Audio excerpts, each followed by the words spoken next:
Children being forced to take too many standardized tests at school. The teachers union says yes, and that it's wasting valuable time. But the DOE says it helps teachers and parents keep track of their kids' progress. Jen Boniz is here with us now and with a proposal that could cut down on the number of tests. Jen. You know, Marissa, more time to focus on teaching students in the classroom. That's what teachers say they want.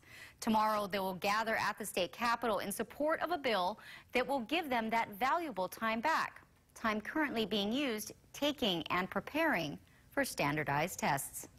I don't personally feel that the standardized testing is useful or serves much of a purpose. Lisa Morrison has been teaching for 11 years. She recently became the Student Activities Coordinator at Maui Waiana Intermediate. I was a math teacher before and actually stopped teaching math because of the standardized testing. She says the tests aren't doing what they were intended to do.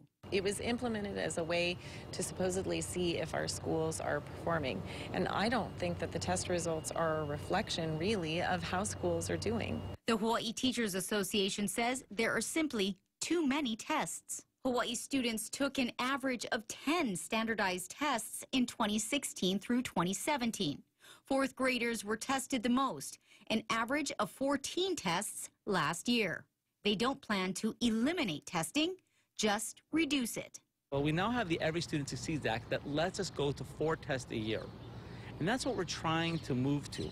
Rosenlee says it's all about finding the best way to educate our keiki. What teachers know is that we need to spend time on teaching and learning and not on testing. And I think there's been this whole craze that if we take more tests, somehow that's going to improve learning, and teachers know that's not the real case. The DOE is against the bill and cutting down the number of tests.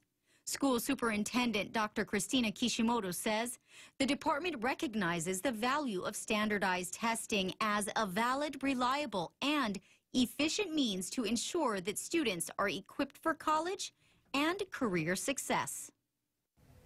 The bill was passed in the House. It will be heard tomorrow at 3:10 p.m. by the Senate in the state capitol. You can log on to KHON2.com for more information.